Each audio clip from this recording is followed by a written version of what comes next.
BRS ప్రభుత్వం నిర్వీర్యం చేసిన రెవెన్యూ వ్యవస్థని బలోపేతం చేస్తామని మంత్రి పొంగులేటి శ్రీనివాస్ రెడ్డి అన్నారు. సంక్రాంతిలోపు ప్రతి గ్రామానికి ఒక రెవెన్యూ అధికారిని నియమిస్తామని హామీ ఇచ్చారు. ఇక మొదటి విడతలో రాష్ట్ర వ్యాప్తంగా 4,50,000 ఇళ్లను నిర్మిస్తామని ప్రకటించారు. ప్రతి నియోజకవర్గానికి 3,500 ఇళ్లకు తక్కువ కాకుండా చూస్తామని తెలిపారు.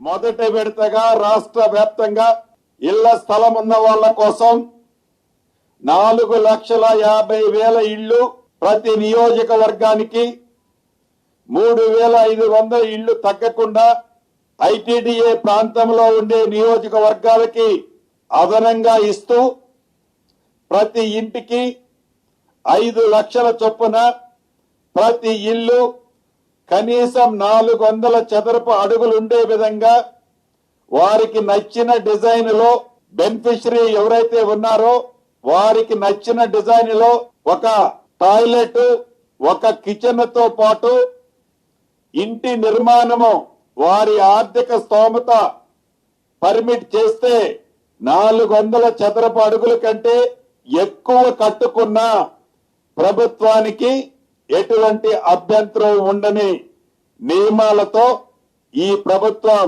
మొదట విడత 4,50,000 ఇళ్లు ఇవ్వటం జరిగింది.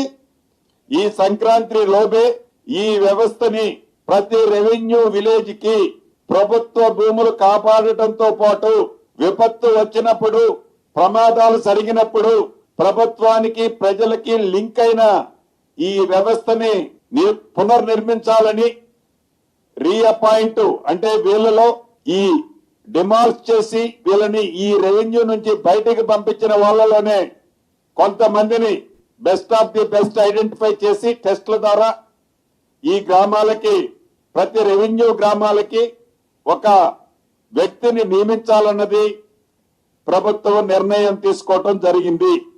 దీనితో సామాన్య ప్రజలకి, గ్రామీణ ప్రాంతంలో ఉండే పేద రైతన్నలకి తప్పకుండా ఇది ఉపయోగపడుతుంది అనేది పూర్తిగా ఇందిరమ్మ ప్రభుత్వం విశ్వసిస్తుంది.